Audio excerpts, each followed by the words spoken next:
నమస్తే, నేను Vamshi. Welcome to news chips. కళ్ళు చెదిరే జగన్నాథుడి ఖజానా, దీని గురించే ఇప్పుడు భారతదేశమంతా చర్చ జరుగుతుంది. ఒడిశాలోని పూరి శ్రీక్షేత్ర రత్న భండాగారం ఓ అద్భుతమైన ఖజానాగా చెప్తున్నారు. జగన్నాథునికి వెలకట్టలేని విలువైన ఆభరణాలను 5 కర్రపెట్టెల్లో ఉంచినట్టుగా కూడా వార్తలు వినిపిస్తున్నాయి. వీటిని రహస్య గదిలో భద్రపరిచారట. 46 ఏళ్ల తర్వాత ఆ గది తెరుచుకోనుంది. పూరి భండాగారం ఈ నెల తెరవాలని ప్రభుత్వానికి జస్టిస్ విశ్వనాథ్ రథ్ కమిటీ సిఫారసు చేసింది. ఆభరణాల లెక్కింపు కూడా జరగనుంది. మరమ్మతులకు మార్గదర్శకాలు కూడా జారీ అయిపోవడంతో ఇప్పుడు దీని గురించి పెద్ద ఎత్తున చర్చ జరుగుతుంది. పూరి శ్రీక్షేత్ర రత్న భండాగారం ఓ అద్భుతమైన ఖజానా అనేది అందరికీ తెలిసిందే. జగన్నాథుని వెలకట్టలేని ఆభరణాలను 5 కర్రపెట్టెల్లో ఉంచి ఇక్కడ భద్రపరిచారు. పూర్వం అప్పుడప్పుడు దాన్ని తెరిచి సంపద లెక్కించేవారు.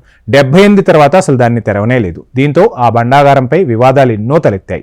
అసలు తాళమేమిందనే అంశమే మొన్నటి ఎన్నికల్లో ప్రధానంగా ప్రస్తావనకు కూడా వచ్చింది. చివరకు కొత్త సర్కార్ దాన్ని తెరవాలని నిర్ణయించింది. సుమారు 46 ఏళ్ల తర్వాత ఈ నెల 14న తెరవనున్నారు. ఆభరణాల లెక్కింపుతో పాటు అవసరమైన వాటికి మరమ్మతులు చేపట్టనున్నారు. భాండాగారాన్ని తెరిచే అంశంపై రాష్ట్ర ప్రభుత్వం నియమించిన విశ్వనాథ్ రథ్ కమిటీ 2వ దఫా సమావేశం మంగళవారం పూరిలో జరిగింది. 14న భండాగారం తెరిచేలా ప్రభుత్వానికి సిఫారసు చేయాలని కమిటీలోని 16 మంది సభ్యులు ఏకగ్రీవంగా తీర్మానించారు. అనంతరం జస్టిస్ రథ్వి విలేకరులతో మాట్లాడుతూ భండాగారం తెరవడంతో పాటు సంపద లెక్కింపు, ఆభరణాల భద్రత, మరమ్మతులపై ప్రభుత్వానికి నివేదించనున్నట్లు వెల్లడించారు. రథయాత్ర పనిభారం వల్ల శ్రీక్షేత్ర పాలనాధికారి భండాగారం డూప్లికేట్ తాళపు చెవిని కలెక్టరేట్లోని ట్రెజరీ నుంచి తీసుకురాలేదని 14న తమకు అందజేస్తారని కూడా చెప్పారు.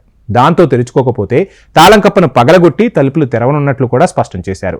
ఇక పర్యవేక్షణ బాధ్యతే మాది అంటుంది ఆ కమిటీ. జగన్నాథుడికి చెందిన వజ్ర వైడూర్యాలు, గోమేధికాలు, కెంపులు, రత్న స్వర్ణాభరణాలు తదితరాల బరువు పరిశీలించడానికి ఓలు అవసరం. కమిటీ సభ్యులకు నాణ్యతపై అవగాహన లేదట. కేవలం పర్యవేక్షించడమే మా పని. భాండాగారానికి మరమ్మతులు చేయాల్సి ఉన్నందున నగల లెక్కింపు అక్కడే సాధ్యం అవ్వచ్చా అవ్వదా అనేది కూడా తెలియాల్సి ఉంది.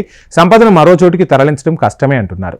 ఆధునిక సాంకేతిక పరిజ్ఞానంతో లెక్కింపు చేపడతామని చెప్తున్నారు. ఇది ఎప్పుడు పూర్తవుతుందో నిర్దిష్టంగా చెప్పలేమంటున్నారు.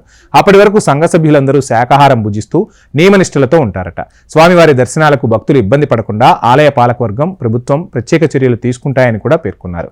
పూరి జగన్నాథుని ఆభరణాలను 5 కర్రపెట్టెల్లో ఉంచి రహస్య గదిలో భద్రపరిచారు. పూర్వం 3 ఏళ్లు లేదా 5 ఏళ్లకోసారి గది తలుపులు తెరిచి సంపద లెక్కించేవారు. చివరిసారిగా 78లో లెక్కించగా ఆ లెక్కింపుకు 70 రోజులు పట్టిందట. అప్పట్లో కొన్నింటిని వదిలేయడంతో లెక్కలపై సందేహాలు వ్యక్తమయ్యాయి. ఈ నేపథ్యంలో హైకోర్టులో దాఖలైన వ్యాజ్యంపై విచారణ జరిపిన న్యాయస్థానం భాండాగారం తెరిచి సంపద లెక్కించాలని ఆదేశించింది. సుప్రీంకోర్టు కూడా దీన్ని సమర్థించి రహస్య గదుల జీర్ణావస్థకు చేరినట్టు కూడా చెప్పింది. వర్షపు నీరు లీకై గోడలు బీటలు వారుతున్నందున మరమ్మతులు చేయాలని కోర్టులు 2018లోనే పురావస్తు శాఖను ఆదేశించాయి. 2019 ఏప్రిల్ 6న నాటి నవీన్ పట్నాయక్ సర్కార్ నియమించిన 13 మందితో కూడిన అధ్యయన సంఘం తలుపులు తెరవడానికి వెళ్ళగా రహస్య గది తాళపు చెవి కనిపించలేదు. దీంతో సభ్యులు వెనుదిరిగారు.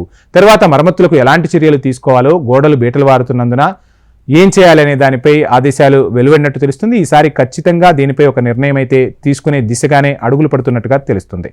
ఇది ఇవాల్టి news chips. Please subscribe HM TV.